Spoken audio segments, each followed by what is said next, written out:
Hello, hello, hello.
Ba, ba, ba, ba, ba, ba.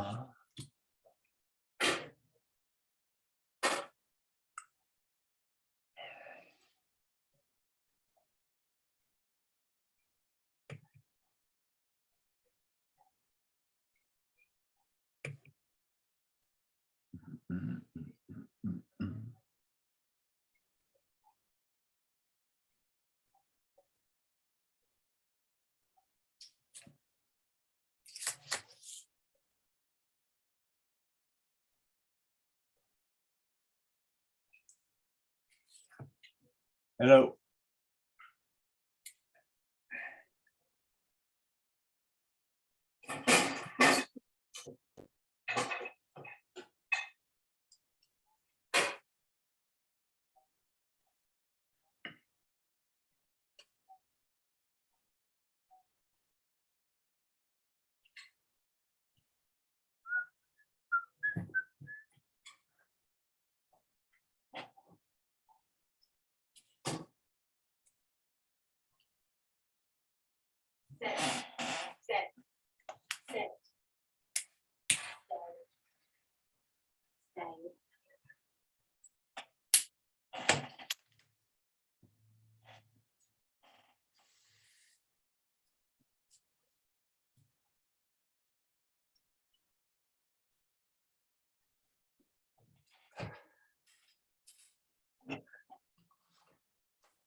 I was gonna say, Ed, what are you going to the prom there? I saw your picture. Oh, yeah, that was Halloween last year. Yeah, as it was Gomez and Morticia. That was a good one.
All righty, looks like post time here. Time to get started. Good evening to everybody. How you doing? Hello. Hey, Tom. Hey, so gonna hurry up and make this a quick class. My Yankees are on tonight, so No, come. I'm just Oh, kidding. I was gonna say. This is all important stuff. So You're last kidding week, about the quick class of the Yankees. yeah, they kind of faded there at the end of the year. I don't know if they're gonna choke tonight, but it's been a little intense. Oh, if they choke to Cleveland, that will be beautiful. That's the ultimate insult, I guess. You know? It is, man. It is. Look what happened to the Dodgers, man. They were a 111 win team and they lost to the Padres. Yeah, that's true too. Yeah. Yeah, I don't get that either, but yeah, Padres were barely 500 and probably end up taking the whole thing the way they look, you know, but we'll see. Yeah. Anyway, enough about baseball. And we still got that controversy with the Patriots to deal with. Who's going to be the quarterback? Oh, Jesus. Zappy. Anyway, last class we kind of touched on boilers. I kind of gave you an overview of some of the things they're going to ask. Obviously, we're going to be talking about boilers the entire class. That's what the business is, different aspects of it. But as part of that, I gave you a homework assignment, homework number 2. Hopefully you got that ready to rock and roll. And as is our routine, why don't we take a look at that? See how everybody did, make sure everybody's on board. Let's start with Charlie Amico, question number 1.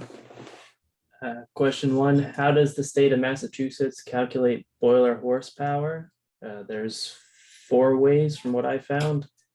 Steam output in pounds per hour divided by 34.5. BTU per hour input divided by 41,840. BTU per hour output divided by 33,475, or you can use the manufacturer's tag. Excellent, excellent. That's perfect. That's exactly what they're looking for. All right. And as you would expect, usually in the question, the way it's worded on the state exam, they give you the 34.5, the 41,840, the 33,475, and ask you if any one of these or all of them can be used to determine boiler horsepower. So once you know them, you got that question nailed. Good job. All right. Let's go with Jesse Costa for question 2. So what are the 2 primary classifications of boilers? I put fire tube and water tube in high pressure, low pressure. Okay, fire tube and water tube is as far as you need it to go. But yeah, that's all they're looking for there. Fire tube and water tube. You either have one or the other. There aren't any alternatives. So good. All right. Number 3, Alexander. What boiler type has flat surfaces? That's the fire tube boiler. Excellent, excellent. For whatever reason, that question comes up 3 or 4 times on the state exam in different versions. As long as you get it, that's the fundamental flaw of a fire tube boiler, that flat surface. You're golden. Good. All right, number 4, Martin. What is a longitudinal joint? It is the seam running the length of the shell of a boiler. Very good. Yeah. It's the seam or joint that runs the length of the shell or the drum in a water tube boiler. But yeah, all boilers have a longitudinal joint. But that's good. That's exactly how to explain it. All right, Jeff, number 5. Which type of boiler requires stays or stay bolts? The fire tube boiler requires stays. There it is again. Yep, that's exactly right. That old flat surface has to be supported against bulging. So that's the way they asked that question anyway, so. All right, good. Tom Hunter, how about number 6?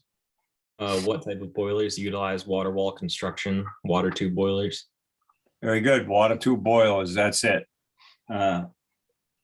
Pretty straightforward. Good. All right, Mike Johnson, how about number 7? What is, oh, sorry, highest pressure a boiler can operate? Would be its max rating held by the state. I mean, Okay, the MAWP, Yes, maximum allowable working pressure. And correct. yeah, and that, again, most of these questions appear on every state exam, so pretty indicative of what they're asking, and that's all they're looking for. So that was good. All right, Mike McEachern, how about number 8? All right. What size is a manhole? What size is a handhole? So for the manhole, I put circular. It's a minimum of 15 inches diameter. And for the handhole, oh wait, I'm sorry. I also put oval, which is 11 by 15 or 12 by 16. Very good. And for handhole, an oval one, it's 2 3/4 by 3.5. That's exactly right. That's all of them. Good job.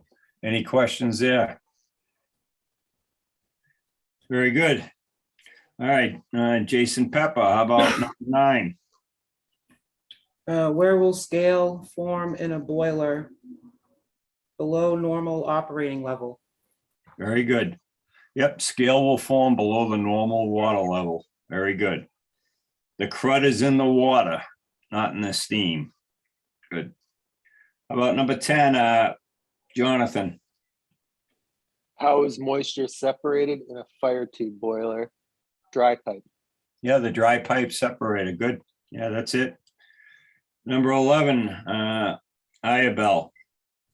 How is moisture separated in a water tube boiler? It's the cyclone separator or scrubbers. Cyclone separators and scrubbers. Good. Yeah, you guys got it. Very good. All right, let's go with Ed Brazel for number 12. What does an economizer do? It preheats water before entering the boiler.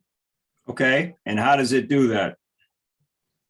Through cycling flue gases that have been recovered by the boiler through tubes and kind of like a giant radiator, essentially. Yeah, that's perfect. I think the most economical way to put that is an economizer heats incoming feed water by utilizing the heat of the exiting flue gas. Covers it all. Yep. Good. How about see Jeff Lopez? How about number 13? What does an air preheater do? Air preheater heats incoming combustion air by utilizing the heat in the exiting flue gas. That's it. That's it. Good job. Let's see. Anybody I didn't call on? Who did I skip here?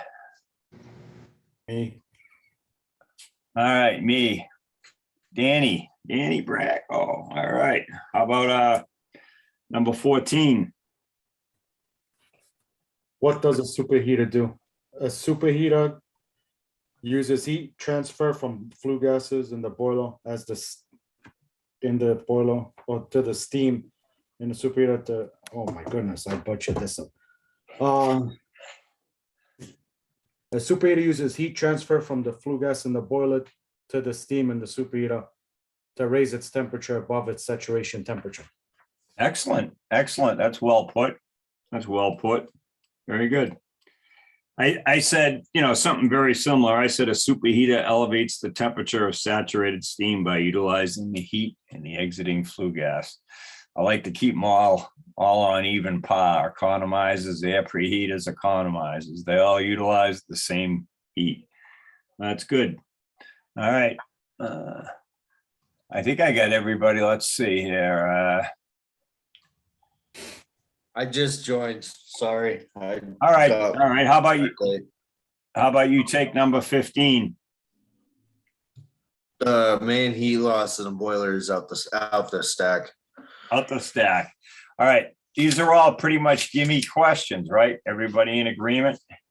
Yep. All right, and you can see, I don't mean to beat you up on this stuff, and I haven't sent these out yet. But if you look at, this was the latest second fireman's test I got. Look down at some of these questions here. Right there, where will you find scale in a boiler? All right, that was one of the questions on the homework. Let's see what else we can find. What is the longitudinal joint? What boiler type has diagonal stays? What boiler type has stay bolts? You can see they asked that repeatedly. So these questions just go on and on, pretty simple. Any of you remember what LOTO stands for? Lockout, tagout. These are all gimme. How about number 45? What is the largest heat loss in a boiler? He answered that 12 seconds ago, right? So you can see how simple. How about what does ASME stand for? American Society of Standard Mechanical of Engineers. There you go, American Society of Mechanical Engineers. Why are manholes oval shaped? Back bracing. Easy to get the guy out. What? You're close. It's so you can take them in and out of the boiler. Yeah, I was gonna say. If they're circular, the hole is the same size. They can't come out the same hole they went in. All right, does everybody kind of get that? If they're oval shaped, we can tip them on their side and take them out the hole. All right, so you can't do that with a circular manhole. But you get the idea. So eventually I'll send you all these questions. You can do with them as you like. A lot of people put them on flashcards, study them that way, but you'll have all the homeworks with all the answers on them by the end of this. In fact, right now I'll send you the homework answers as well as homework number 3. According to my email, it's on its way right now.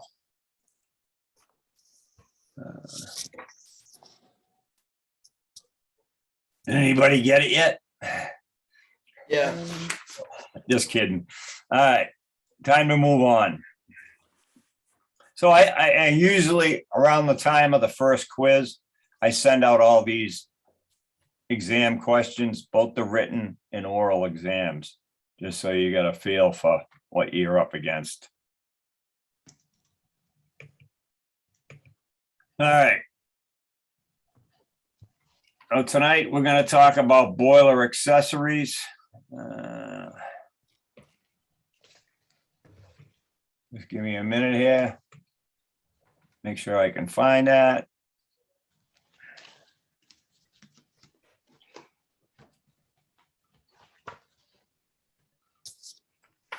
Let me ask you this. In your little binder there, did she include a little thing on boiler controls? Did anybody see that? It might be at the end of the boiler section. I'm just curious if they happen to put it in your book.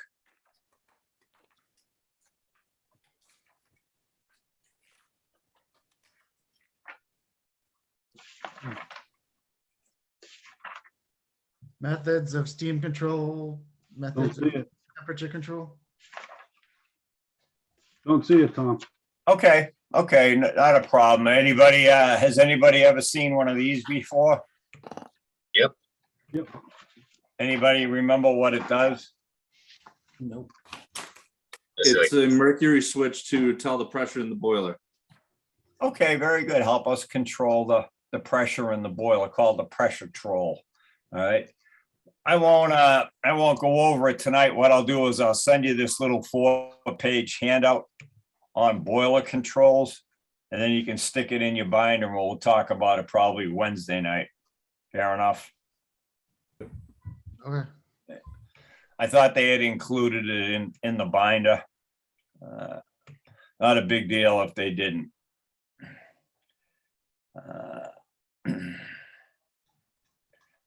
Well, let me get, I think the next section in your boiler should be boiler accessories. Yes. All right, fair enough.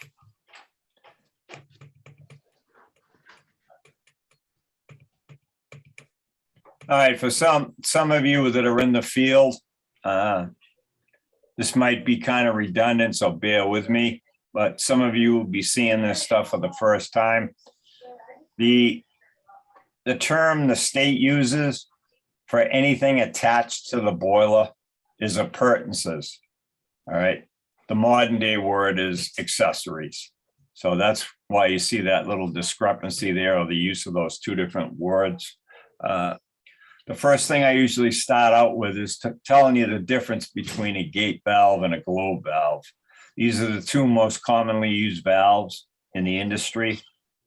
A gate valve is pretty famous in that it's the most commonly used valve, and it's designed to be operated either fully open or closed. All right. It's not supposed to be used to throttle the flow. All right. What happens when you pinch this down and try to throttle the flow, the wedge or the disc shape, the wedge shaped disc, all right, becomes worn, and eventually you don't get a tight shut off. All right. The gate valve is perhaps most famous because it's when it's fully open, it offers very little resistance to flow. All right. His cousin, the globe valve, is the valve of choice if we're going to throttle the flow. All right. This valve is designed specifically to throttle flow. However, the major downside to this valve, even when it's fully wide open, it offers resistance to flow. And what that means, there'll be a pressure drop across the valve, even when it's wide open. All right. Many of these are made today so that you can buy a new seat and a new disc, so you don't have to buy a new valve. After these components become worn, you can replace them without having to buy a new valve. Those are the two most commonly asked valve questions on the state exam. All right. Which valve offers the least amount of resistance to flow? It's the gate valve. Which valve offers the most resistance to flow? And it's the globe valve. Any questions? Good. Another common valve in this industry is what they call an angle valve. An angle valve is nothing more than a specialized globe valve that incorporates a 90-degree turn. All right. So the valve itself acts as a 90-degree fitting, and that eliminates the need for an elbow, all right, or another fitting. These are commonly used in this industry as well. If you don't like my explanation of these valves, on this page, on the left-hand side, you'll see the gate valve, the globe valve, and the angle valve. I think everybody here has probably seen a ball valve, a very common valve, typically used for low pressures, city water applications, mainly because it's a steel ball connected to a handle that has a hole drilled in the middle of it.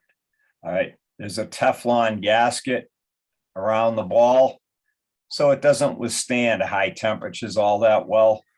So you usually see this in low pressure applications, fluid applications.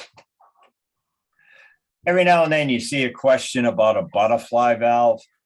Butterfly valves are typically found on cooling water systems like cooling towers, chilled water systems, where you can regulate the flow. It's got a wafer attached to a ratcheted handle, and you can position the handle to obtain desired flow levels. All right. So it's a pretty common valve. Has anybody ever seen or heard of a butterfly valve before? Yep. Yeah, they're not that unusual or extraordinary. All right. One of the valves they always ask you about are check valves. All right. A check valve is a specialized valve that only allows flow in one direction. All right. A typical check valve pictured here has a flapper. All right. And what happens, the flow in the right direction lifts up this flapper and allows flow. If the flow tries to reverse, it closes that flapper and prevents flow in the opposite direction. All right. All right. The question that's most asked about these is, what type of valve only allows flow in one direction? Check valve. All right. If the check valve is used on a horizontal run of pipe, it's called a swing check. If it's used on a vertical run of pipe, it's called a lift check. All right. So every now and then on the state exam, they ask the question, can you name two types of check valves? So swing check and lift check are what they're looking for. Later on tonight, we'll talk about blowdown valves on the boiler. And in a typical arrangement, there are two valves on the blowdown. The one closest to the boiler is what they call a quick opening valve. All right. Most quick opening valves are these plug type valves. All right. It's got a tapered cylinder plug, again, with a hole in it. You rotate the handle, the hole lines up the direction of flow, and it only takes a quarter of a turn to open this valve. So that's pretty common as well. So is that the way it has to be, or just the way it's mostly done? Because I have seen it done with the quick opening closest to, or the quick opening away, the gate valves are under the boiler, and the quick opening ones are actually the last blowdown to open. Well, that's funny you say that, but the right way to do it, you have a picture of this in your book. This Yep. shows a tandem arrangement, and this would be the flange going to the boiler. And you Yep. can see the quick opening valve is closest to the boiler, and the slow opening valve is the outside valve. All right. The reasoning behind this is I want that outside valve to take all the wear and tear. If one of Okay. these valves is going to leak, I'd prefer it to be the outside valve. Gotcha. All right. So yeah, it's possible that they did it wrong or they just didn't think it mattered. But that's the right way. But we'll talk about that in a little bit. Now, one thing that does come up on every test, all right, the ASME code, all right, requires only one check valve in any boiler room. All right, that check valve has to be located between the boiler feed pump and the boiler itself. Can anybody tell me why? So you're Well, not overfilling the I can- boiler? To prevent the water from leaving the boiler. There you go. There you go. Everybody gets this, right? In order for me to put water in the boiler, the discharge pressure of the feed pump has to be higher, right? So when the feed pump's running, there's no chance that water can come out of the boiler. However, if I shut the feed pump down or the feed pump trips, all right, high pressure water in the boiler is going to want to come back out through that line, all right, and that's not desirable. So the check valve prevents that from happening. On the state exam, they'll ask you, where is the check valve? All right, and the correct answer is here. It's located between the feed pump and the boiler. All right.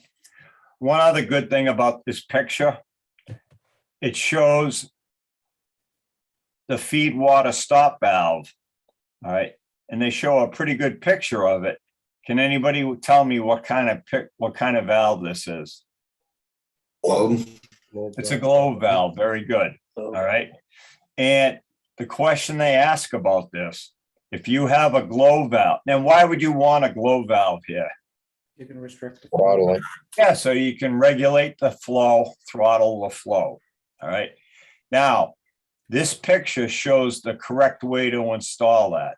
And the correct way, if you look at this closely, from the feed pump, the feed water would come under the disc. Does anybody know why?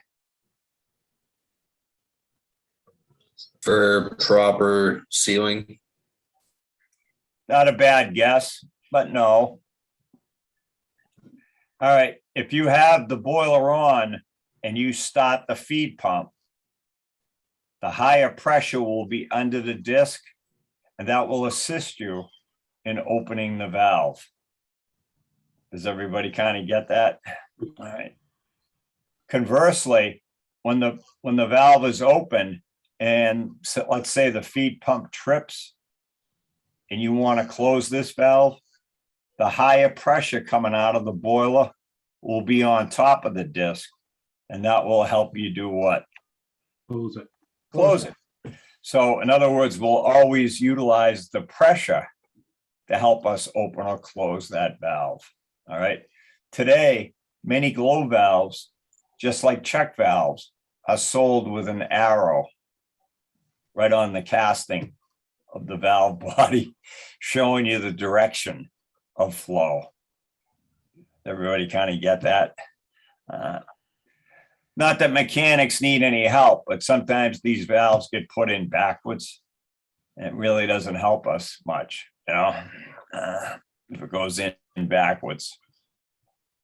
The other big valve they ask about on the state exam is the OS&Y valve. And I'm sure you've all seen these. An OS&Y valve is the type of valve that the position of its stem indicates whether the valve is open or closed. If you don't see the stem,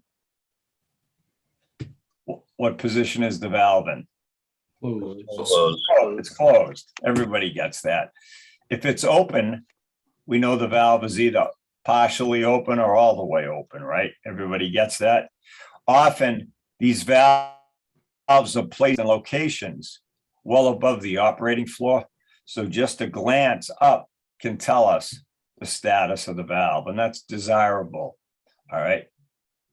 The main question that they ask about this valve, what does OS&Y stand for? Outside screw and That's yoke. a screw and yoke. Outside, outside Stem and yoke. stem and yoke. All right. All right. This has been an argument between me and the department for a long time. All right. They say it's outside stem and yoke. I say outside screw and yoke. And I got it out of an old Crane valve book from the 1900s. All right. Where they called it the outside screw and yoke. They want it called the outside stem and yoke. All right. Has anybody heard a different version? No.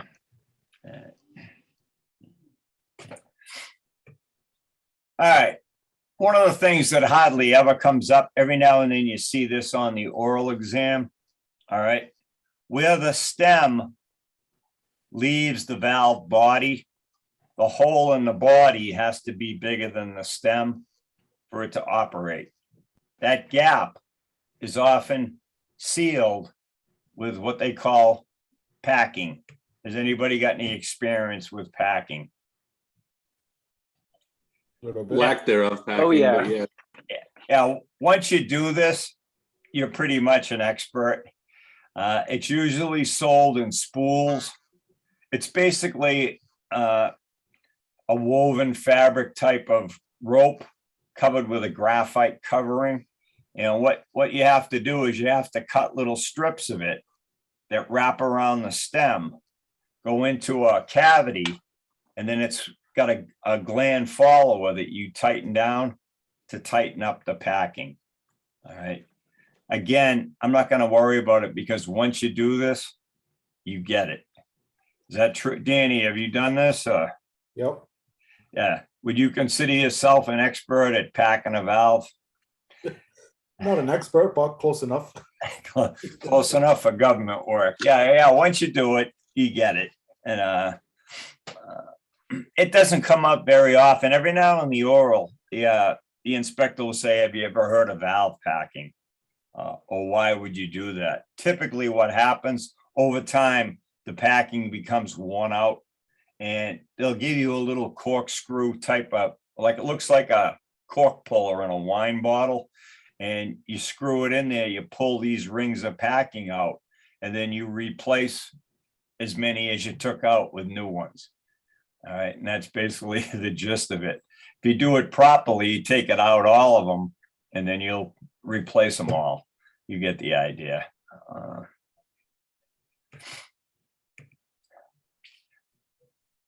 Now, one of the big questions they ask you is, if we're going to attach something to the boiler, whether it be a safety valve or piping, feed water piping, any type of connection to the boiler, how is it done? All right. And the bottom line is there's basically 3 ways to do that. All right. It's either going to be a flanged type of fitting, a threaded connection, or a welded connection. All right. Of those 3 types of connections, which one shouldn't you and I do? Well, Yeah, welding. All right. You might consider yourself a hot shot welder, but people that weld 2 pressure vessels or do welded repairs on pressure vessels are what they call qualified welders. You and I shouldn't hack around with it. It's a pretty serious business. In many cases, the strength of the vessel is dependent upon the strength of the weld. So it requires special training. However, you and I can work our way through, blunder our way through typically any flanged or threaded fittings. And remember, your fireman or engineer's license allows us to do pipe fitting in the plant where we're employed. So we can have at it, we can unscrew pipe, put it back together all day long. Has anybody ever done this? Yeah. Yeah, it's not as complicated as it looks. Once you've done it a couple times, you get comfortable with it. Might not be pretty, but you'll get it done. And save the company a lot of money in the process. So, but just remember that, because often on the test, they'll say, how would name 3 ways that you could attach a safety valve to the boiler? And these are the 3 methods. In the olden days, socket welding was pretty popular. And by that, I mean the fittings were larger diameter than the pipe itself. The pipe fit right into the fittings, and then you'd weld around that seam to make the connection. Today, modern technology, the fittings and the pipe are exactly the same size, and often everything comes with a bevel already on it. So all we have to do is fit this up and weld it. All right. But again, you and I probably shouldn't be hacking around with welding. Does anybody do any welding here? Dabbled a little. Have you ever welded on a boiler or a pressure vessel? Nope. Of course not. Of course not.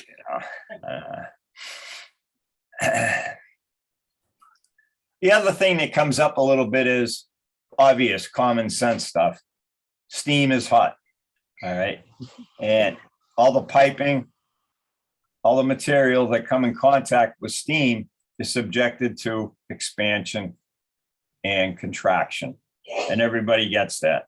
We put steam through piping, it's going to expand. All right. Most allowances for piping are pretty simple by the use of an expansion loop. We create a bend in the pipe that allows the pipe to flex to allow for expansion and contraction.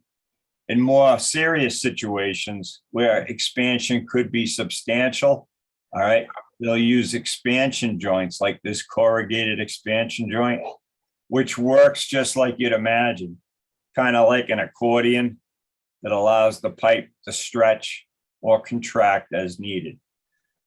A more modern version of this corrugated expansion joint are these newer type sleeve type expansion joints. That's where one pipe slides into the other, all right, with a seal around it. These are far superior, far more costly than these corrugated expansion joints. These are kind of old school type technology. And I think everybody here has seen flex hose. Often you see these anywhere where there's going to be a temperature gradient and you don't want a straight piece of pipe, all right, that'll expand and contract. So that could cause problems for us. So one of the things that comes out of this is when you go into a boiler room and you look at the main steam piping, it often does weird stuff. All right. It takes peculiar little bends. All right. All right. The reason they do that should be obvious to you now, is to allow for expansion and contraction. In other words, if they just ran this pipe straight to the header, as it expanded or contracted, it would put stress on the pipe. Just an elbow in it often is enough to allow it to flex to account for that expansion and contraction. All right. So now that we know what kind of valves, we can start to talk about where they are on the boiler. All right. Probably the most famous valve in this industry, not the most important, but the most famous, is the main steam stop valve. All right. And the top paragraph tells us every boiler has to have a main steam stop valve. Typically, it's located right at the boiler outlet. All right. Often it's placed in the plant up high in a position that's not easily accessible. Some of them, in fact, most commonly, you see chain operators on them. Has anybody ever seen a chain operated valve? Yeah. Yeah. So they're pretty common. You stand on the operating floor and you can operate the valve. Today, if you've got a company, you work for a company with deep pockets, they might have motor operated valves, or what they call an MOV. That makes your job really nice. You push a button, the valve opens, push another button, the valve closes. All right. Now,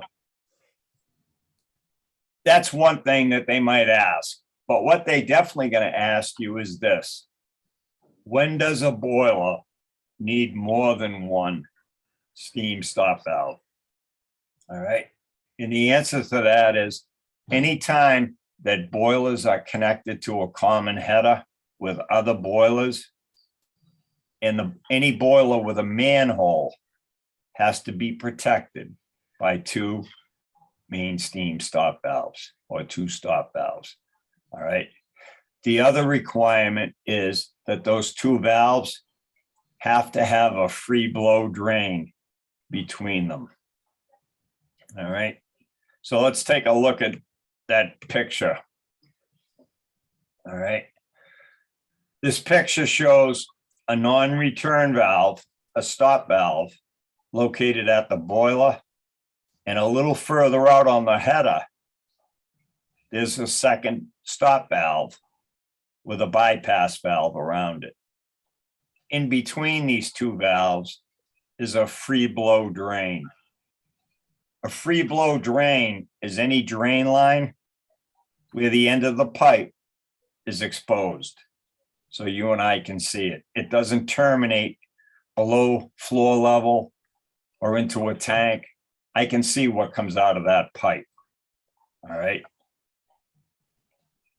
Now, one of the things that I'm trying to kind of drill into you, if you saw this picture, and the state inspectors have this picture, but the labels are whited out, or whatever magic they use to make those disappear.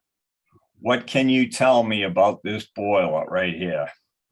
just by looking at this picture. That it's connected to a shared header. Okay, excellent. It's connected to a header, and there are other boilers on that header. What else can you tell me about this boiler?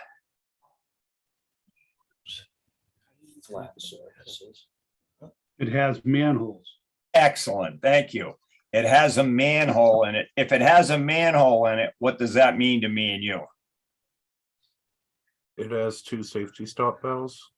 No, even simpler than that. If the boiler has a manhole, can somebody get in? Yep. Yeah, Has- all right. Would you want to get into this boiler with other boilers operating no. out here? Not while it's on. No, but you will. And you know why you will? Because it's equipped with 2 stop valves. Is everybody getting this? Yeah. If these 2 valves are closed and this free blow drain is open, you can safely get into this boiler while these other boilers out here on the header are operating. Does everybody kind of get this? This is the only thing in the ASME code done for personal safety. All right. And let's talk about this. Entering an offline boiler, meaning it's been shut off, cooled down, and drained. All right. There are 3 considerations before you get into this boiler. And let's say, just for the sake of this conversation, Martin is going to be the person going into the boiler. Thanks. What's the first thing Martin should do? Turn the boiler off. Excellent. Martin's he's a sharp guy. He says, I'm not getting in that boiler while it's running. But let's assume that the boiler's shut off, drained and cooled. What's the first thing Martin's gonna want to request? That those valves are closed and the drain is open. Okay, how about, that's About a right. roto. Yeah, how about How about a lock out, load-out? tag out? All right. What is Martin gonna want to lock out and tag out on this boiler? The 2 valves plus the bypass and The starter. even the drain, lock it open. You're all right. How about all energy sources? All right, whether that be steam, water, electricity, fuel. All right, that's the best way to put it. Step 1, lock out, tag out all energy sources. Once that's done, who should check those tags? Them personally. Yeah, Martin. He's the person going in the boiler. He doesn't, Someone he shouldn't be the other- person hanging them, but he should be the person checking them. Does everybody get that? All right, it's considered a bad policy to have Martin tag it out and then have Martin check his own tags. Because Martin, he might try to take a shortcut. All right. However, if someone else tags it out and Martin's ass is gonna be inside the boiler, is Martin gonna make sure that everything's tagged out and locked out? Yep. I think so. All right. Martin would like to stay with us a little while longer. All right. Yeah. Like to right. enjoy my Now, retirement. think about it. All those valves that Danny mentioned should be locked out and closed and locked in that position. What about the free blow drain? Locked in the open position. Very good. It should be locked in the open position. All right. Beautiful. So now Martin's happy that everything's kind of safe. What's the second thing he should do? Get a confined space permit. Okay, all right. I won't say that's wrong. That's part of every company procedure. But to get that permit, what does he need to do? It's got to remove the manhole. Yeah, all right. You got me there. All right, the manhole's already off. All right. All right. How about oxygen? Is Martin gonna need any of that? You mean open the vent? Ah, how about this? Every company that has a confined space program will have an oxygen analyzer, what they call sniffing the space.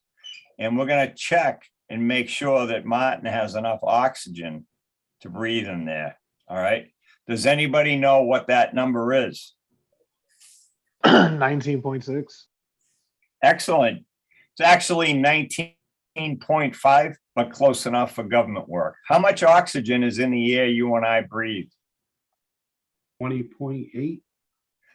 Again, close, 20.9. Let's say 21% for close enough for government work, but it's 20.9%. All right. Below 18%, you and I are going to start to have problems. All right. 17% for most people, it's lights out. So it's, it's a pretty tight band there. So remember that 19.5%. Once there's enough oxygen, Martin needs one more thing before he gets inside that confined space. A harness. A harness is an excellent idea. Many people that go into a boiler either go in with a harness or at minimum, a rope tied around them. All right. But that leads, who's at the other end of that rope? A watch. Yeah, a hole watch or an outside person. Whenever you enter any confined space, there has to be an outside person. All right. All right. That job sucks because even though you're outside, you're not stuck in a boiler. You got to be there. You can never leave. Does everybody get that? You can never walk away. If Martin develops a little problem, what should that outside person never do? Leave. Go in. Go in. Enter the Go in boiler. after him. All right. Remember, we tied a rope around Martin so we can get him out.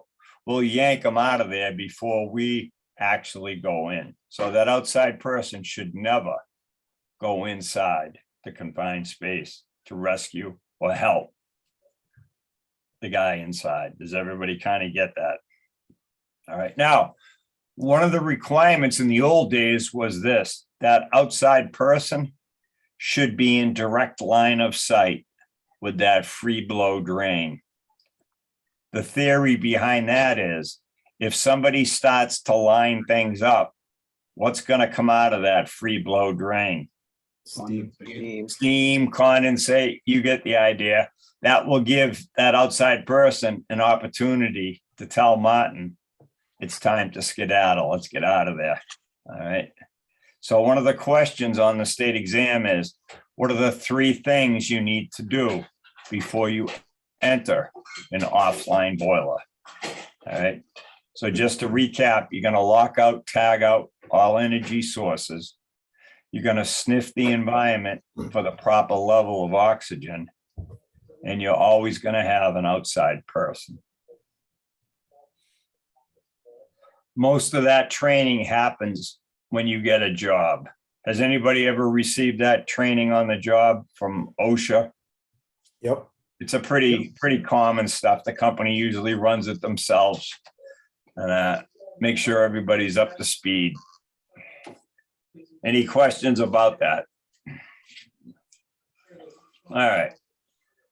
Let's talk about one of the nice things that can happen to you, a non-return valve. All right. The non-return valve pictured here is an automatic valve. All right. Now, by automatic, what I mean is this. If the stem is screwed down, it acts like an isolation valve in that it holds the disc on its seat. However, if I back the stem off, open the valve, what will happen? The pressure in the boiler, when it's high enough, will cause the disc to rise and allow steam flow out of the boiler automatically.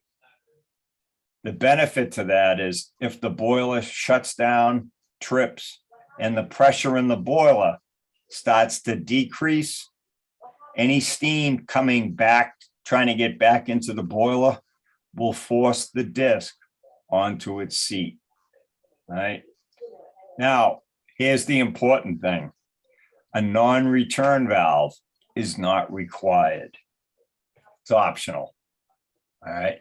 Since it costs about 20 times more than a regular valve, All right, you don't see them everywhere. But if you're an operator in a plant that has this is the nicest thing since sliced bread.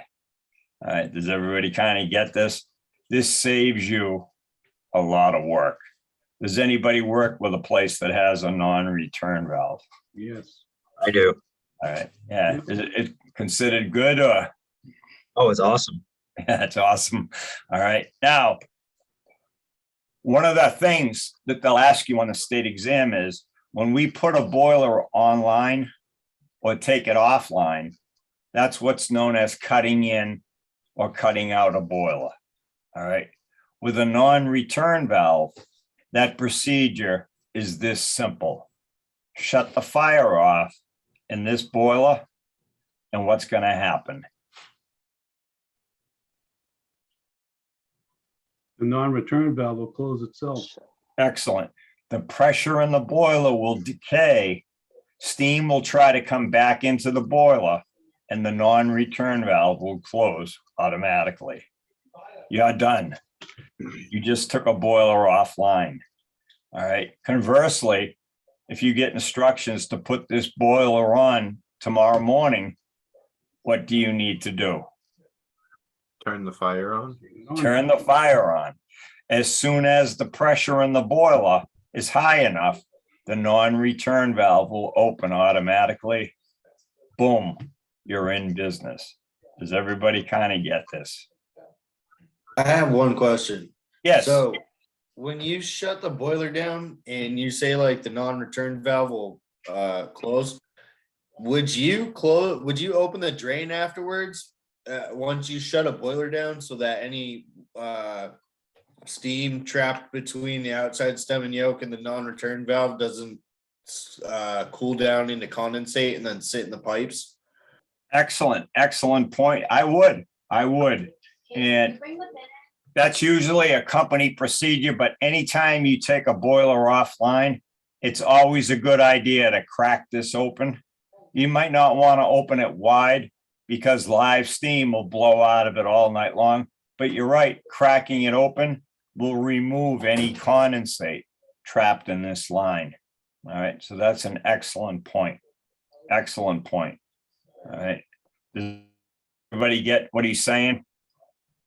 In fact, what they say about this free blow drain, it's not until you've established steam flow out of this boiler, that's the point where you can close this. All right. Otherwise, leave it cracked open all the time. All right. Now, while we're sitting here on this picture, let's take a look at this bypass around that outside valve. What's the purpose of it? To get it. Say that one more time. What's the purpose of this bypass valve around that outside OS and Y valve? In case the OS and Y get stuck closed. In case you need to throttle the water. No. You guys are overthinking this. Okay. What's the best time to open any steam valve? Oh. Equalize There's pressure. behind it. Excellent. To equalize the pressure on both sides of the valve. So with this valve closed and this boiler isolated, the way I'd line this back up, I'd start by cracking open the bypass. I'd bring steam pressure right up to the non-return. It would equalize the pressure across this OS and Y valve, which I'd then open. At that point, do I have any further use for the bypass? No. I'm done with them. I can close them. All right. And then the rest of this, I can back off the stem, fire the boiler until the pressure in the boiler exceeds head of pressure, and I'm back in the game. Once this boiler has steam flow out of it, I'll finally close that free blow drain. So does everybody get a good feel for this? Yep. All right. That's their trick. In the oral exam, they'll put this picture down and ask you, what can you tell me about this boiler? And as Danny said, well, because it has two stop valves, there has to be other boilers on the header out here, and this boiler has a manhole. Somebody can physically get inside it. All right. That was good. That went better than I expected. Any questions? I got a question. Yep. Can a non-return valve have its own dedicated blowdown drain built into it? I suppose it could. I don't see it's necessary, but what are you thinking? Why would it be necessary? Oh, For the space between the actual seat and the boiler itself? Nah, No? nah. I don't think so. Okay. I suppose you can do anything you want, but it doesn't seem necessary. All right. Enough about valves. And again, I apologize. I know a lot of you are mechanics. You work with valves all day long. Last thing you need to hear this, but they do ask about them on the state exam. So that's cover my own ass, as they say. The next topic here is blowdown valves. All right. Now, couple things here. Every boiler has to have a blowdown valve. All right. The blowdown valve will always be located on the lowest part of the shell of a fire tube boiler or on the mud drum, the bottom of the mud drum on a water tube boiler. Does everybody get that? The lowest point so we can drain the water out of the boiler. All right. The blow off piping outside the boiler has to be exposed. All right.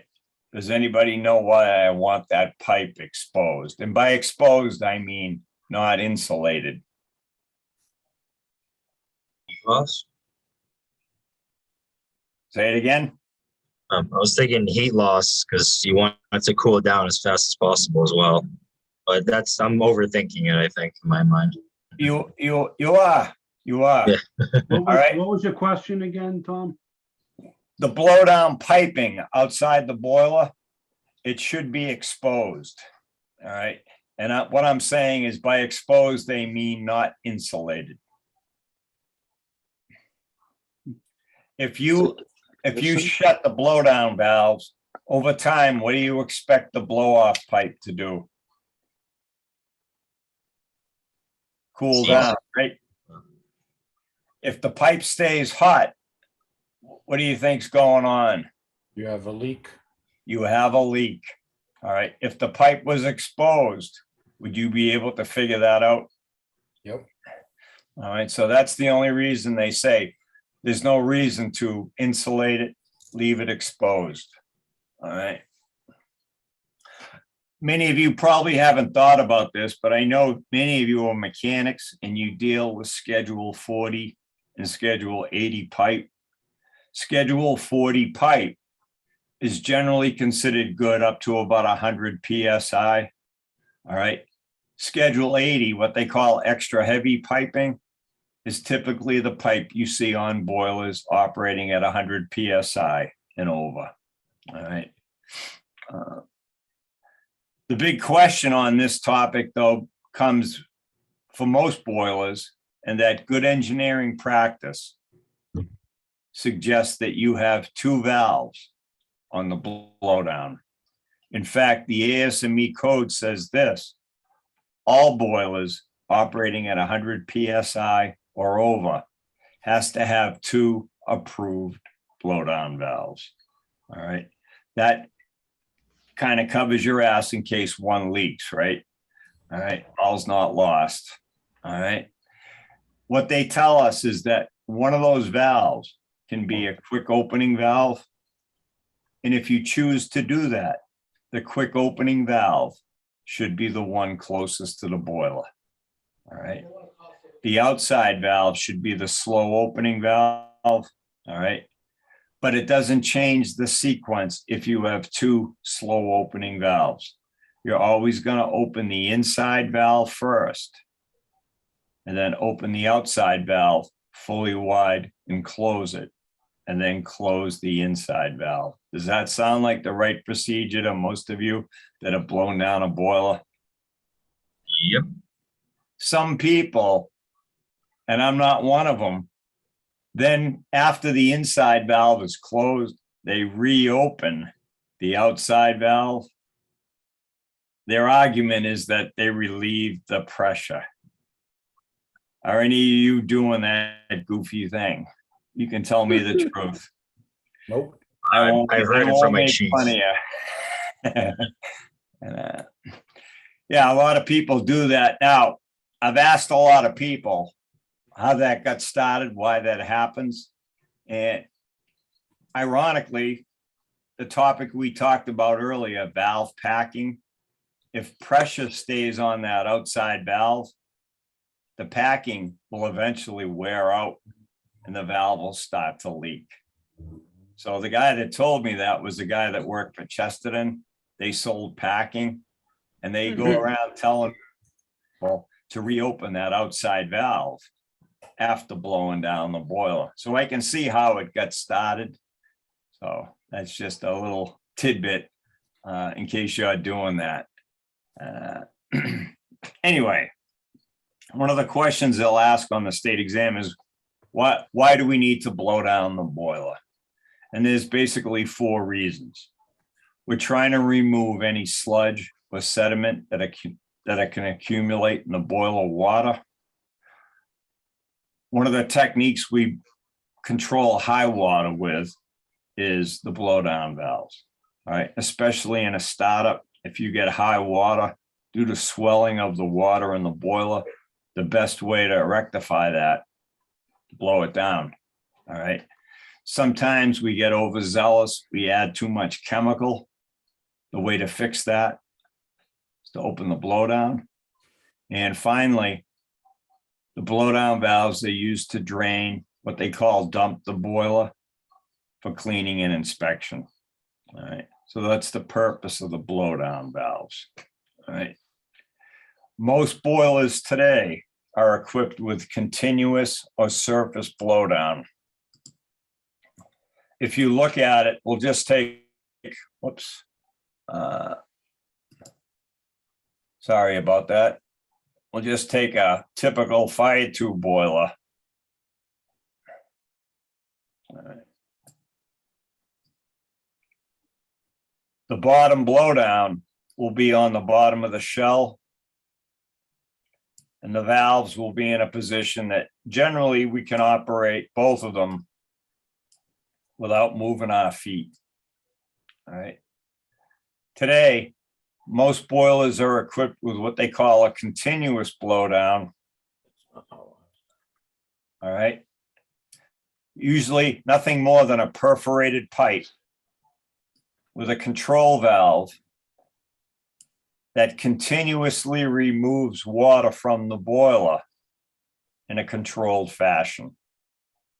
That helps us control the total dissolved solids in the boiler at a certain level without having to operate the bottom blowdown valves. All right. Has anybody heard of continuous or surface blowdown? Yep. Yeah, it's pretty common today. Due to modern technology, they can often have a conductivity meter attached directly to that valve, all right, with a probe seeing what the boiler water is actually doing and regulating this control valve to maintain the total dissolved solids at the desired level. All right. What they recommend, ESME code again, says at minimum, you should operate the bottom blowdown valves once per day. All right. That's because in many boilers, we add chemicals that get all these dissolved solids to form a soft sludge. That soft sludge falls to the bottom of the boiler because it's heavy, and we can remove it with the bottom blowdown. All right. Any questions Th- about this? Is that once per day or once per shift? Once per day is the minimum recommendation by the ASME code. A lot of plants have the guys do it once a shift. All right. Here's the argument, or here's what you want to say when the inspector asks you. How frequently should you open the bottom blowdown? At least once per day. But it's better to base it on testing the water. All right. Does everybody kind of get that? All right.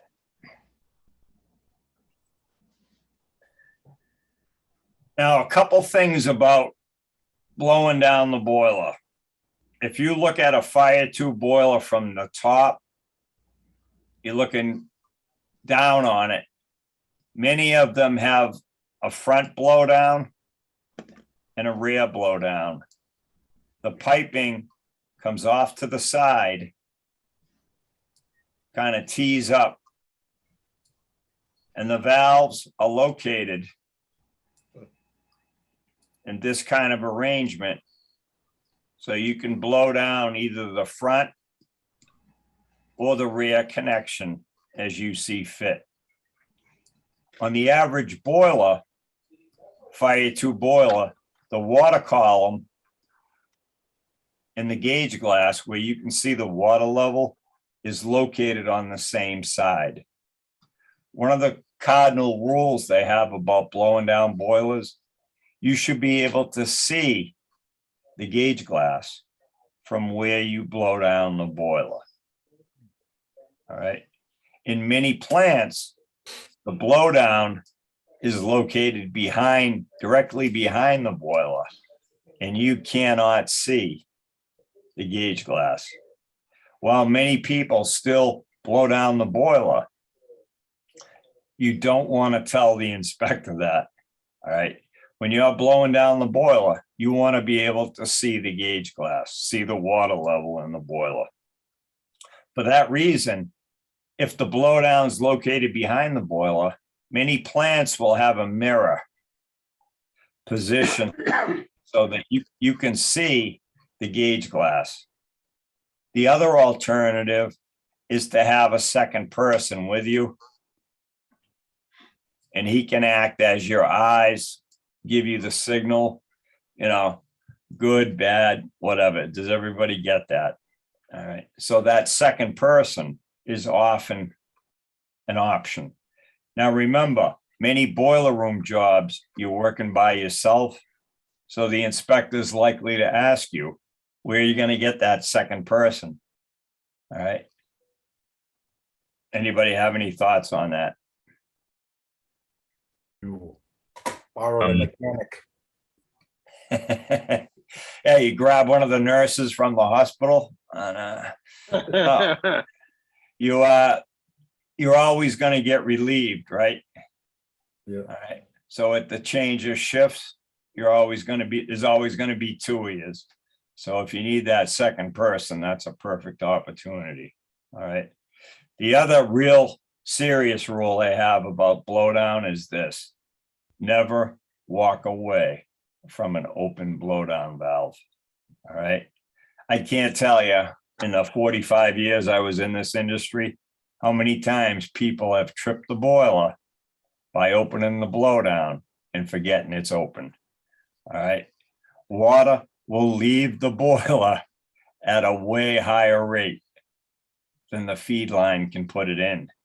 Does everybody kind of get that? So don't ever walk away from an open blowdown line. On water tube boilers that have water wall headers,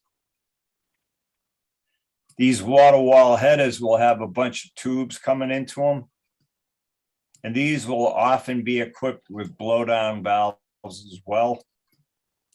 Never operate the blowdown on water walls when there's a fire in the boiler. All right, that's only used to drain the boiler.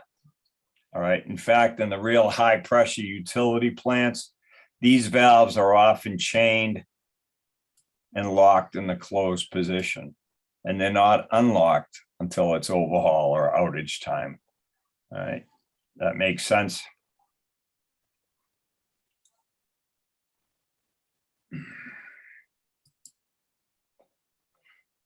Let's see where I was right there.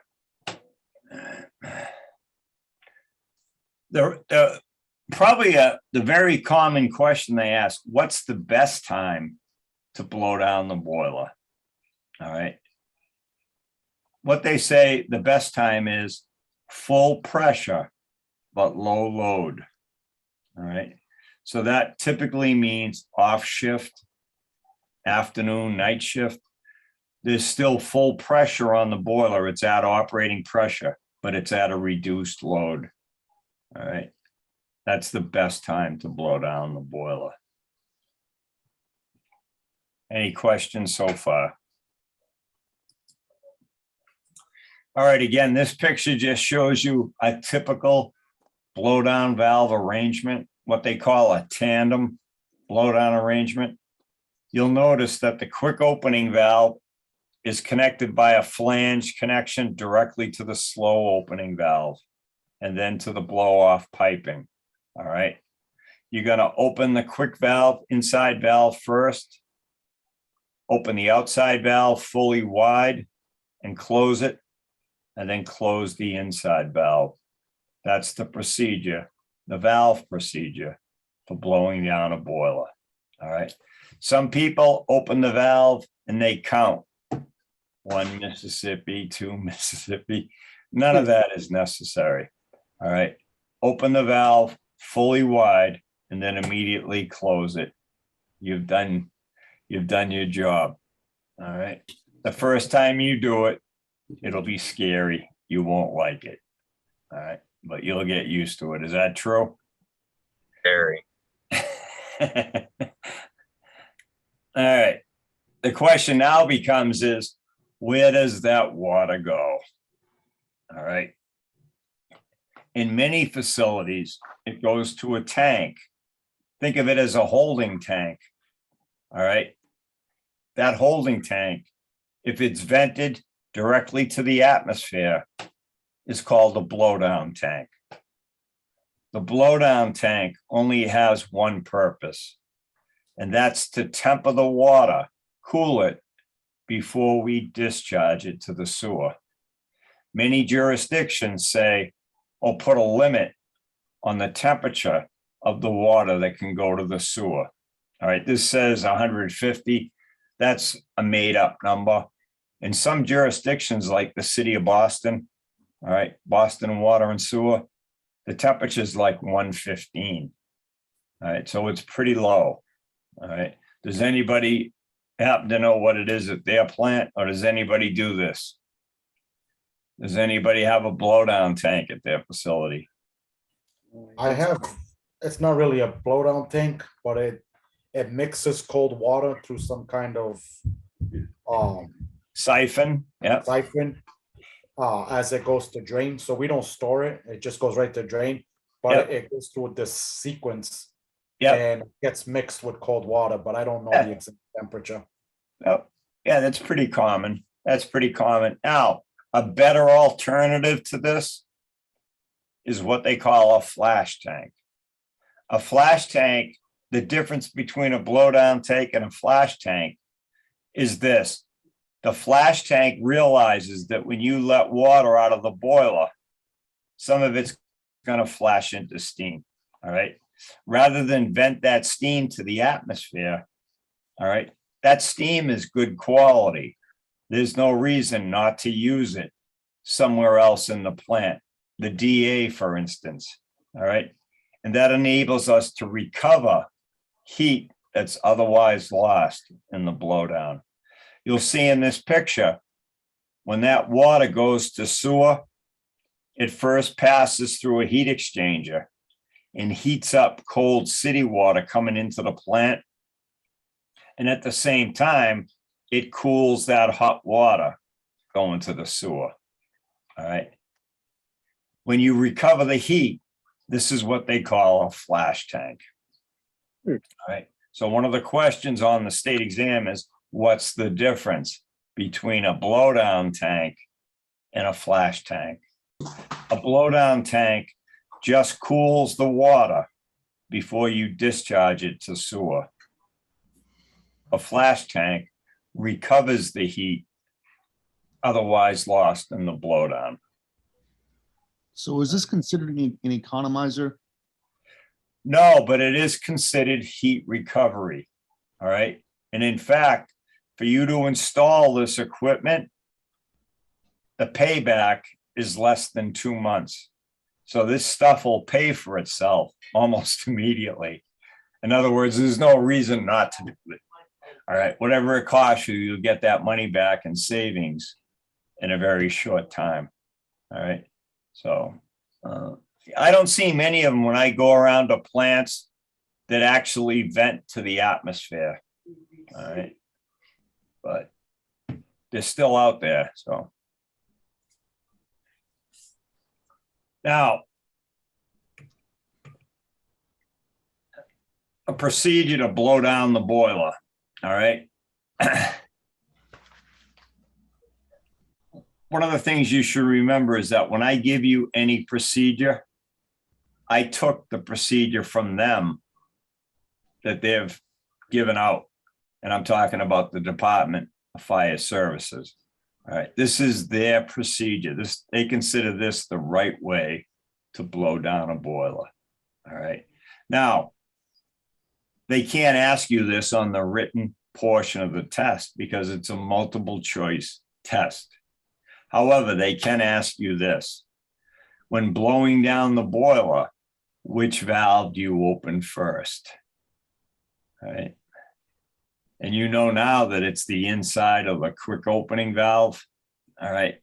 Or the question could be, which valve is opened last? All right. That would be the outside or the slow opening valve. But until you know this procedure, you wouldn't know that. That being said, in the oral exam, one of the most common questions they ask second firemen, how do you blow down a boiler? And what procedure do you think they're looking for? This one right here. Yeah, just one. All right. So what they say is the first thing you should do is find the true water level. All right. Does anybody have any idea what I'm talking about? Go ahead, Danny. You think you can tell us? Go ahead.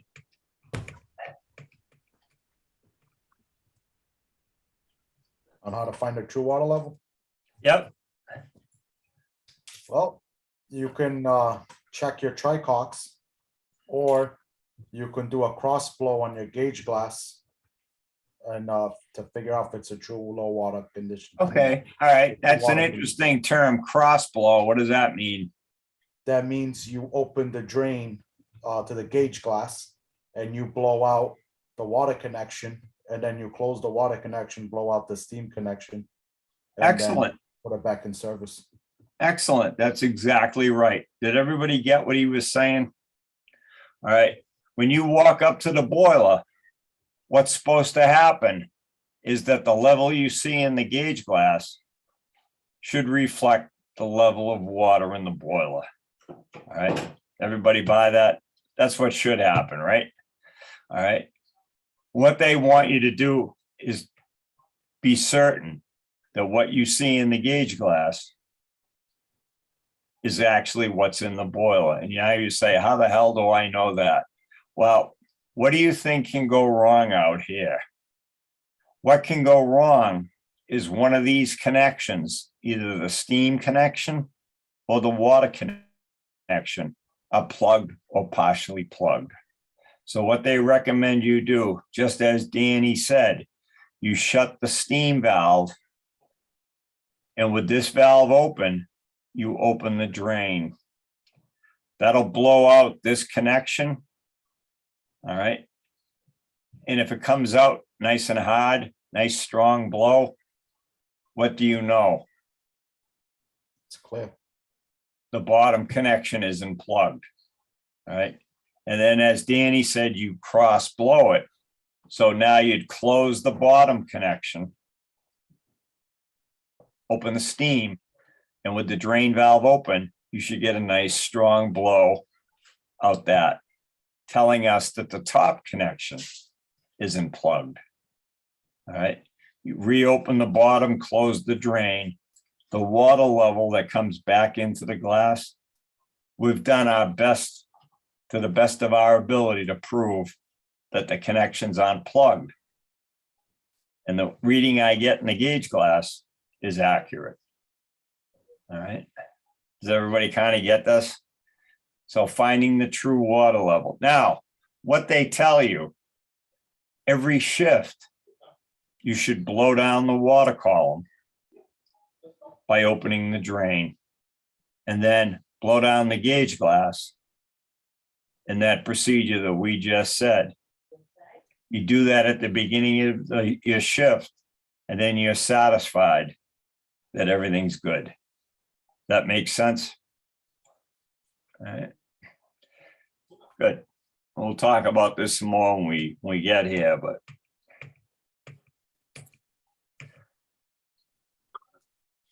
now the second step is, all right, after you find the true water level, they tell you to have a half a gauge glass or better.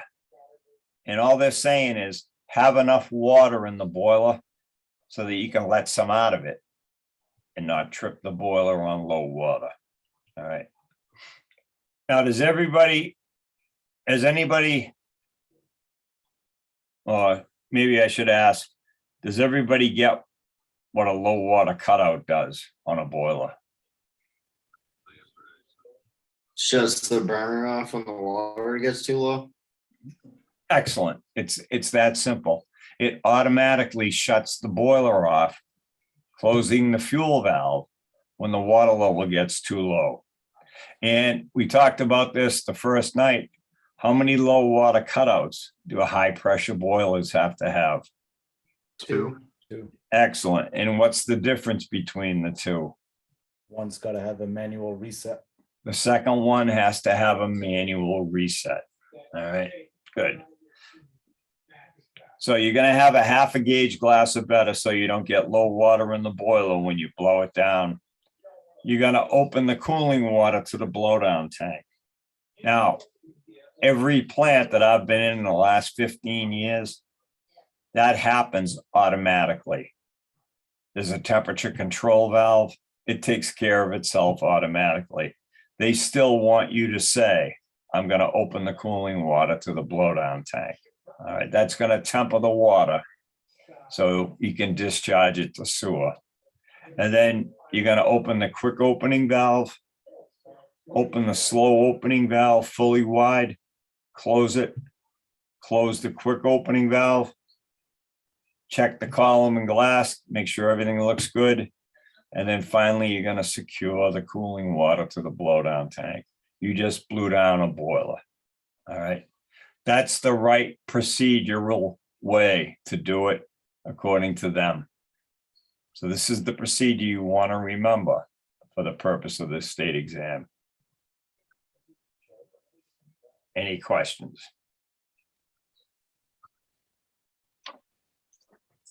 All right. All right, why don't we take a break here before we move on to the next topic? All right. I have a quick question on Yep. unrelated. So there's been a debate going on at my place about during shift change, like how long should the other operator be there to do a relief? Now, is there something in chapter 146 or the CMRs that states that? Because I can't find it anywhere. No, there is no regulation on shift relief. All right.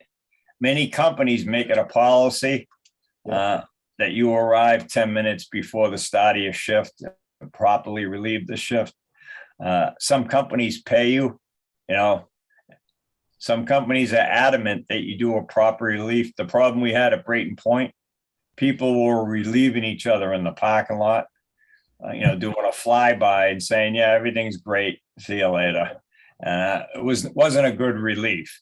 Right. So what they agreed to do is pay everybody 15 minutes to do a proper relief. All right. But so there's nothing officially that There says is nothing official that says this is the right way. Your guy can come in at 10 seconds before the start of his shift all right, cause you to stay over, explaining to him what the hell's going on, and that's not fair. All right, but that Danny, that shit has a kind of way of self-policing itself, because this month he relieves you, and next month, guess who's going to be relieving him? Yeah, that's true. Yeah, and you'll remember that he showed up, 12 seconds before the start of his shift. The proper thing to do, in my book, is when you arrive at work, you walk through the boiler room. All right, make sure everything looks good to you, and then go read the logbook, and then finally talk to him All right. or her, and see if they forgot anything or if you have any questions. All right, that whole process should only take 5 minutes. Right. So it's not like it's putting an extra burden on you or him or her, you know what I'm saying? Right. Yeah. I mean, I know that in previous places I worked at, they would always mention a 15-minute relief, kind of like Yep. Brayton Point. But there's some of us that always wondered if this was an actual, legitimate thing or just, a Yeah, courtesy. it's made up. Yeah, it's just good, good relations with your fellow employees, He wants to get out of there, you want to get out of there, you get the idea, Right. and yeah, it's a bone of contention everywhere, the right way to do it. And you know yourself, some guys are good reliefs, they're Yep. 10 minutes early. Other guys are shitty reliefs, they show up on the 2 dot. minutes, 2 minutes Yeah, later. yeah, right. So, and yeah, welcome to the business, And but like I said, in the long run, it has a way of self-policing itself, because Right.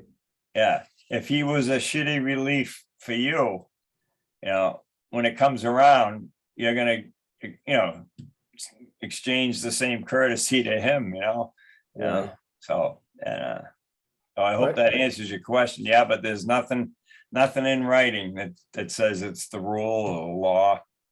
All right. Yeah. Well, thank you for clarifying that. Yeah. All right, let's take a break. All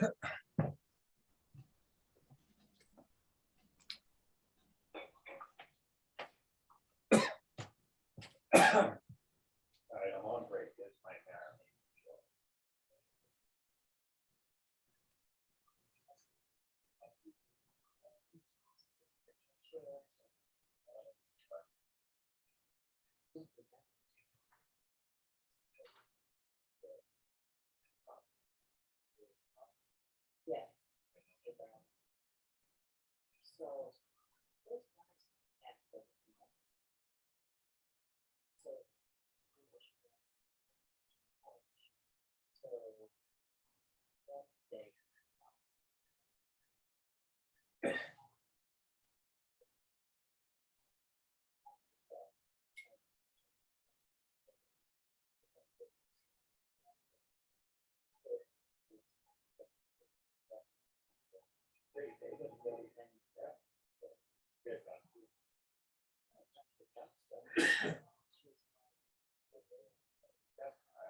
Yeah, we probably have four.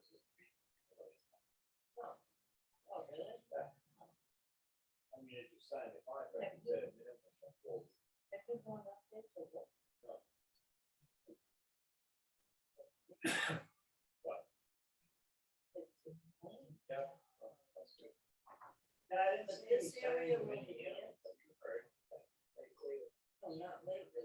Some of the stuff had when I had gone up, they came up, there was some of the. Yeah, I think whatever way they were getting.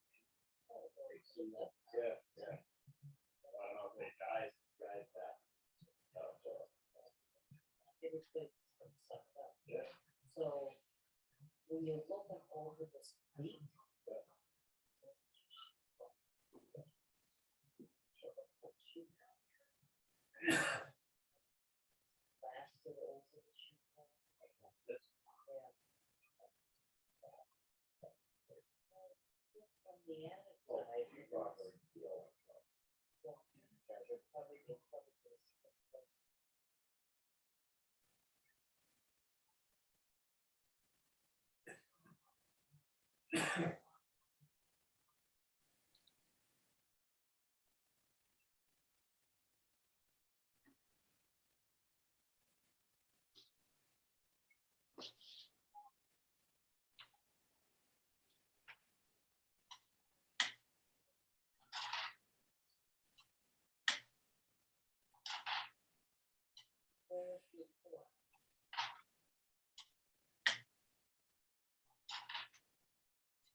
All right, then, I guess we'll get back to it.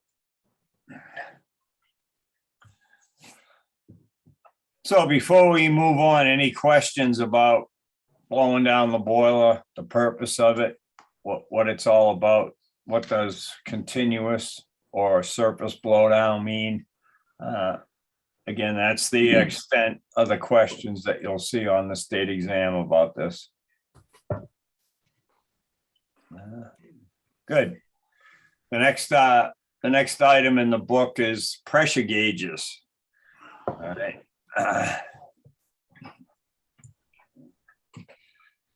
Now, one of the issues with this is terminology. And I think most of you are familiar with this, but we'll punch through it anyway. I think everybody's pretty positive. I'm pretty positive you've seen this. PSI stands for pounds per square inch. It's how we measure pressure here in the United States. What you see a little less frequently is PSIG. That stands for pounds per square inch gauge. All right. This and this mean exactly the same thing. The pressure, all right, that disregards atmospheric pressure. All right. If you happen to see this symbol, PSIA, all right, that stands for pounds per square inch absolute. Absolute pressure includes atmospheric pressure. All right. So when the pressure gauge reads 0, you and I know that the actual pressure is atmospheric pressure, 14.7 pounds per square inch at sea level. All right. This becomes a problem in this industry because the steam tables that deal with steam pressures, all right, is in absolute pressure. All right. So they want you to be able to convert absolute pressure to gauge pressure and vice versa. All right. So the rule of thumb is this: to convert PSI or PSIG to absolute pressure, you add atmospheric pressure. All right. For most of us, we use sea level, atmospheric pressure at sea level, 14.7 PSI. All right. If you have absolute pressure and you want to find gauge pressure, then you simply subtract atmospheric pressure. That makes sense to everybody? Mm-hmm. Now, there's one other weird question. All right. The steam pressure gauge, the requirement is it's required to be attached to the boiler at the highest point on the steam side of the boiler. Makes sense, right? But what often happens, the connection will be there, but we often run the pressure gauge down to a location where it's easily accessible or readable to us at the operating level. Does everybody kind of get this? All right. Remember, as steam travels in this pipe down to the pressure gauge, what's going to happen to that steam? Gonna start condensing. It's going to condense. So ultimately, this pipe, this leg of piping is going to be filled with what? Condensate, liquid. Water pressure. All right. For water pressure, each 2.31 feet is going to equal 1 PSI. So we have to take that into account when we pipe in this pressure gauge. Does this make sense? All right. So let me ask you this. If I had a pressure gauge 10 feet below that connection,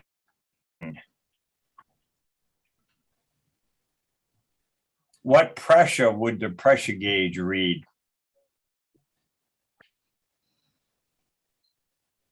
Three PSI more. Close, close. How would I find the answer to that? Well, many of you probably remember this from 4th grade science. All right. You can multiply 10 feet times 0.434, or you can divide 10 feet by 2.31. Either way, you're going to get the same answer. About 4.34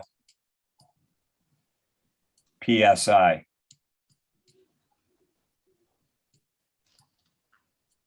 With that leg of water in there, I would then calibrate the gauge to read 0.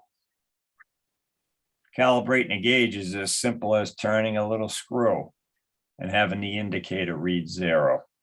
Does everybody kind of get the concept behind this? All right.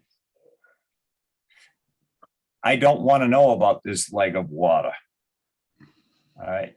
When the boiler's off, what do I want it to read? 0, right? Does everybody get that, right? All right. I'm only interested in knowing what the steam pressure is in the boiler. That leg of water is always going to be there. All right. So when they say they calibrated the gauge, that's what they're talking about. All right. We'll talk about this in a lot more detail as we move forward. All right. Every boiler has to have at least one pressure gauge. In fact, that's the best answer for just about any question they ask you.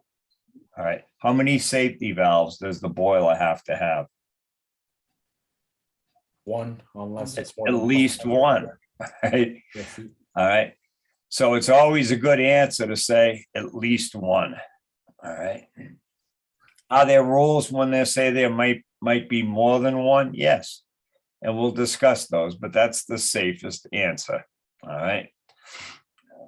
The steam pressure gauge must be visible from the operating floor, kept clean, well lighted, protected from extreme heat or cold. All right. The range of the pressure gauge should be 1.5 to 2 times the normal operating pressure. That's so we can conduct a hydrostatic pressure test. So remember that range. They asked that on the state exam. All right. In a perfect world, the gauge should read just about the 12 o'clock position when the boiler is at its normal operating pressure. That way, when you walk into the boiler room, a quick glance will tell you if the boiler's where it should be. Does everybody kind of get that? If that's where it's supposed to be and you walk in and the gauge is over here somewhere, all right, you know something's up. Or conversely, if it's over here somewhere, you know that something's going on. Everybody kind of get that. All right. Beautiful. The one thing that I find amazing about pressure gauges today, how they work is called a Bourdon tube. The guy who invented the Bourdon tube died in 1860. Louis Bourdon. We haven't figured out a cheaper way to measure pressure. The Bourdon tube is simply a hollow tube closed at one end. As pressure enters the tube straightens out. When the pressure is reduced, the tube returns to its original shape. It's connected by linkage to an indicator on a calibrated gauge. All right, it's that simple. There is one major drawback to the Bourdon tube. All right, if live steam gets into the Bourdon tube will straighten out once and never return to its original position. Has anybody ever seen a pressure gauge that's stuck on a pressure? Yeah. How you kill a pressure gauge is by putting live steam to it. The Bourdon tube cannot handle the temperature of live steam. So when we install a pressure gauge connected to steam, we have to include a pigtail siphon. All right. This is just a piece of pipe that has no other purpose than to allow the steam entering it to condense. And as it condenses, that condensate, that leg of water, is what is actually in the Bourdon tube. The steam pressure is pushing against it, indicating the pressure, but inside the Bourdon tube, there's no live steam. Does everybody get that? If we were to use a pressure gauge on water pressure, fuel oil, anything else, air, all right, we don't need, sorry about that, we don't need a pigtail siphon, all right? Does everybody understand that? And you don't have to go out and buy a fancy pigtail siphon. You can make your own with a piece of pipe. All you have to do is give the steam a chance to condense before it actually gets into the Bourdon tube. Any questions about that? Now, this illustration shows you the proper way to pipe in a steam pressure gauge. It has an isolation valve that's labeled a lever type cock valve here at the bottom and an inspector's test connection here. What do you suppose this is for? All right, what I'm asking you is, why is that labeled inspector's test connection? Because the inspector installs his own pressure gauge. There you go. And when would he think to do that? Why is he at the plant? What's he doing? During the Boiler inspection. inspection. During the external inspection of the boiler. What happens at that time? The boiler's running, right? Yeah. So the way he confirms that your pressure gauge is reading accurately would be how? Plug it Yeah, in. connect. Yeah, he installs his own pressure gauge and then compares the two. The second purpose of this test connection would be if you and I were going to change this pressure gauge. Could you and I do this while the boiler is running? Yes, Mhm. How would you do that, Danny? by isolating the lever type. Closing this, and then what? Then opening up the inspector test connection. And what would that do for us? That would relieve any remaining pressure. in That the- would bleed off the pressure, allow us to unscrew the pressure gauge, install a new one, all right? And then reopen this guy, right? Is that pretty simple? All right, does everybody get that? So when the inspector says, can you change a pressure gauge with the boiler operating, what would be your response? Yes. Yeah, of course I can. All right. If you would get a dent in your forehead, what did you fail to do? Relieve the pressure. Relieve the pressure, because the last thread holding that on, when you unscrewed it, the pressure gauge is going to fly off. All right, strike you in the face, and then you're going to have to explain to people what you didn't do. Does everybody kind of get this? All right. All right. Has anybody ever changed a pressure gauge? Yes. Yeah. Yep. Uneventful, right? Yeah. And you did it while the boiler was online, or it was pressurized? Yeah. In my case, no. What's that? In my case, no, we knew the gauge was broken, so we changed it while the boiler was down. While the boiler was off? That's good. All right. And for those of you in the business, do we keep spare pressure gauges around the boiler room? All the time. Yeah. All right. Yeah. They die, they don't live forever. Usually, they're dead when there's no pressure on the boiler and the gauge reads 50 pounds or something like that. It doesn't take long to figure it out. All right. Are there any questions about pressure gauges? Now, one of the questions on the state exam is this. Has anybody ever heard of a compound pressure gauge? Yes. All right, tell me about it. A compound gauge reads both pressure and vacuum. Both pressure and vacuum. In a typical arrangement, 0 PSI is at the 12 o'clock position. Any pressure on this side reads in pounds per square inch. Any pressure on the opposite side reads vacuum. How do we measure vacuum in this country?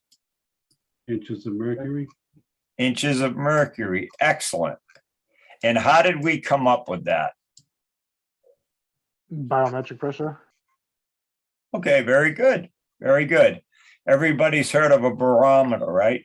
Yeah. All right.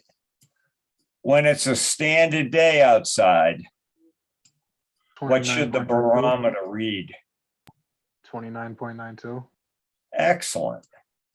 Excellent. 29.92 inches of mercury.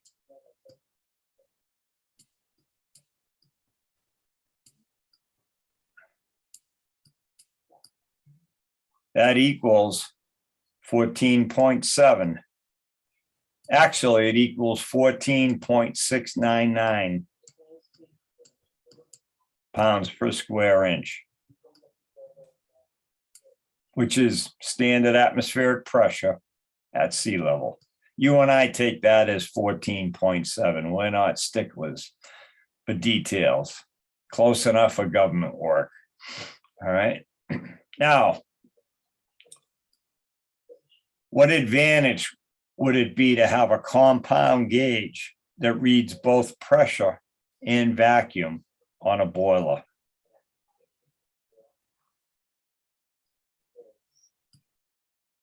If you didn't open the vent, then it's under vacuum. Excellent, excellent. So if you walked over to the boiler and you looked at the gauge and it was reading over here in a vacuum, it would remind you to do what? Open the vent. Open the vent. Excellent. Now, are you ready for that trick question on the state exam? Yeah. Can the compound gauge read pressure and vacuum at the same time? Yeah. No. No. I hope you said no. No. Can both exist at the same time? No. No, you either have one or the other. All right. So the compound gauge will measure either pressure or vacuum. All right. It can't happen at the same time. They both don't exist at the same time. All right. These are most typically found on low pressure boilers. All right. Where vacuum is more likely to be harmful to the boiler. All right. High pressure boilers, not so much, but still, it's a good idea to always vent the boiler. All right. To break the vacuum. All right. One last thing. All right. Does anybody remember what I told you the right time or the right pressure to open the vent? 20 pounds. When you're first starting it. The ASME code says 25 PSI, either on the way up or the way down. For anybody that's actually ever been in a boiler room, all right, by the time you get to 10 pounds, the vent is screaming. All right. Have you used the vent for what it's good for? Yes. All right. Does everybody get that? So even though the ASME code recommends 25 PSI to open the vent on the way up or the way down, most people close it at pressures much lower than that. Everybody kind of get that? Steam is coming out of there. It's screaming. All right. It's noisy. And you've got to get some sleep because you're a fireman. And, you know, you didn't get in this business to stay awake all the time. All right. All right. Oh, he's so-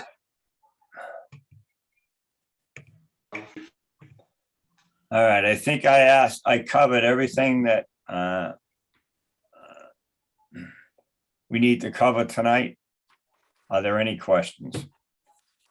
I just have a question. For the vacuum, is that when you shut down the boiler, you would get the vacuum? Yep. Yep.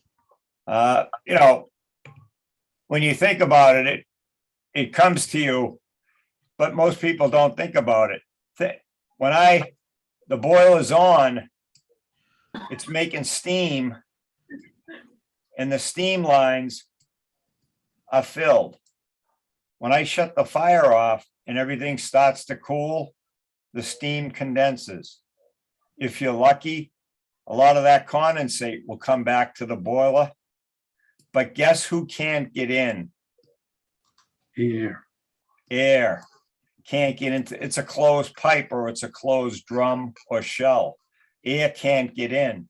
And remember, boilers are designed for high internal pressure. They didn't take any allowance for the fact that when it's shut down and there's a vacuum in it, atmospheric pressure is acting on every square inch, trying to crush it like a tin can. All right. They're not supported against high external pressure. Not really going to happen in the drum of a water tube boiler, but I've seen fire tube boilers actually collapse. All right. The coolest thing I ever saw collapsed when I worked at General Motors in Framingham, we got our fuel oil deliveries by rail car, a tank car. All right. The train would back in to the offloading position, and each tank car had a vent on it.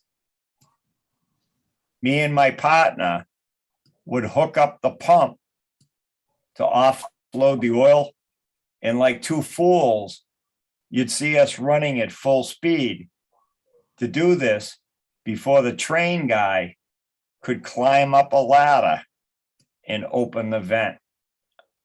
If we were fast enough, we could actually crush the train car. And that was our objective. All right. If you started that pump, it would actually create enough suction to collapse the train car for the same reason. The thing wasn't designed for high external pressure. All right. He got smart. He had him put a reach rod on the vent valve with a chain so he could open it from ground level. He didn't have to climb up the ladder, and that was the end of our fun time of crushing train cars. But that just shows you the impact of, vacuum on things. All right, you and I will probably not see the boiler actually collapse, but it weakens the vessel, and over time it could have a detrimental effect. So it's a big deal. So you want to break that vacuum. And when you come back later on, say a couple days later, and restart the boiler, all right, one of the clues they tell you is don't increase the firing rate in the boiler until it's making steam. Well, the boiler is a closed vessel. All right. The only way you know it's making steam is steam starts coming out the vent. That way, you know the water's boiling and you can start to increase the firing rate. All right. It's warmed up enough that, yeah, you can go put the pedal to the metal, as they say. So the vent is very useful on all boilers. It's a good policy. It's a good procedure to follow. But I think this is where I left off in the day class. So I'm going to let you go tonight. All right. Any other questions before we go? Yeah, when's the homework due? The homework's not due till a week from tonight. Okay. All right. And everybody got that along with the answers to homework too? Yep. And I sent that out on the email tonight. So you should have the answers to homework 2 as well as the questions for homework 3. When we take our exam, can you use a calculator for the questions that have you do the math, or? Yep, you can do that. While we got a couple of minutes, let's do this real quick.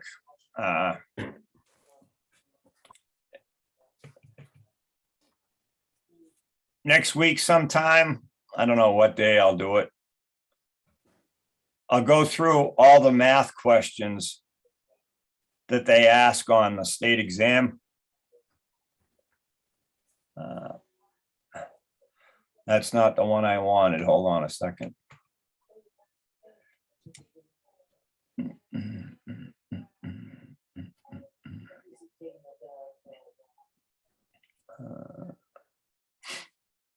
But yeah, we'll go through all the math questions.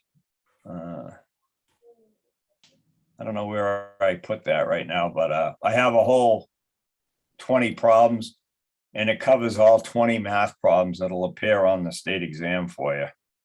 So that should put your mind at ease. I get it that a lot of people haven't done math for a while, and for many people, it wasn't their strongest subject, but I'll make sure I get you covered. What they tell you in the letter they'll send you to appear for the state exam, bring 2 sharpened number 2 pencils, and a calculator is not necessary. Most people that I know are more comfortable having a calculator with them. So the only thing they ask is that you show it to them, and they make sure that you're not bringing a laptop or anything that's programmable where you can plug in all the answers to the questions and access them through that device. You get the idea. Same with cell phones. If they see you chatting up anybody on your cell phone during the state exam, they don't figure you're talking to your grandmother. They figure you're calling somebody like me saying, hey, what's the answer to this question? You get the idea.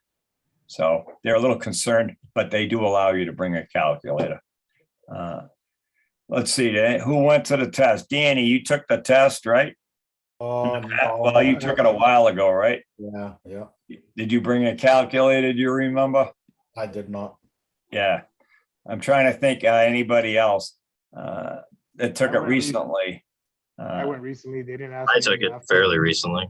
Yeah, did you bring a calculator or you didn't? I brought one, but to be honest, I didn't even use it. Yeah, yeah. Yeah, that's what they say. They don't think you'll need it because it's really simple math, but a lot of people aren't that confident that they can solve problems without a calculator. So I'll show you that you can. But the best thing to do is buy one of those $1.99 Walmart calculators, solar powered, that does nothing else than simple calculations. It's not programmable. You can't store information on it. Simple calculator, like you got laying around in your checkbook or something. I know a ton of people that bring it. They don't have any problem. So. Anything else? All right, then. I'll see you on Wednesday night. All right. You got it. Thank All you. right. Thank you. Yes. Good Good night. night. Thank you. Good night. All right.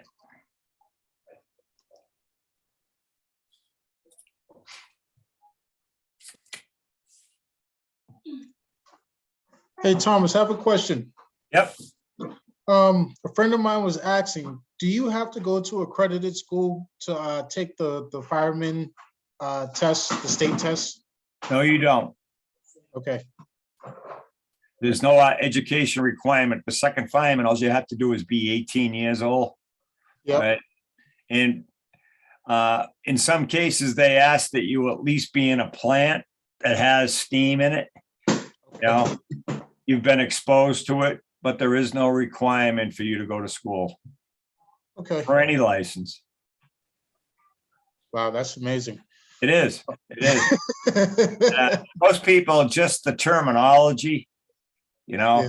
they need the at least the refresher aspect of the course to remember the terms, Right. like blowdown, stuff like that. But yeah, there's no requirement. So Okay. if you learn it well and you pass it on to someone else, yeah, they're more than welcome to give it a try. Yeah, a lot of the stuff that you're going over, I was going to take this in February, but I got a job at Takeda in Lexington, Yeah. and as a shift mechanic, and I work with, in both buildings they have a water tube boiler and a fire tube boiler. So a lot of the stuff that you're going through, I probably would have been lost had I not been in the plant. Yep. Yeah. Oh, being in the plant makes all the difference in the world. You see this stuff. Right. And you know what we're talking about. And that's the hardest part for anybody, myself included. When I was 18, 19, getting in this, I had no idea what they were talking about. Right. You got the advantage, at least you're seeing it, Yeah, I got a lot of people willing to teach too, so it helps. Yep. And that's always the best thing. If you're uncertain or you're not sure what I'm talking about, you ask someone, hey, what's he talking about? The DA or whatever, and right. Yeah, they can show you, and it's real helpful, really helpful. Well, I just want to say thank you, and right. See you again on Wednesday. All right. Good luck. Wait, one more thing. They just changed my shift around. They had a guy go out. Sorry, the baby's crying in the back. They just changed my shift around. So Wednesday, every other Wednesday, this Wednesday being the 1st, I may have to start my shift earlier than normal. So every other Wednesday, I may have to just watch the recording of the class, if that's okay with you. That's fine with me. Yep. Okay. And you can always email me with any questions. Okay. All right. All right. Yeah, that's fine. I understand everybody in this business works funny shifts. They change all the time. Yep. Not a problem. All right. Thank you. All right. All right. Good night. Good night.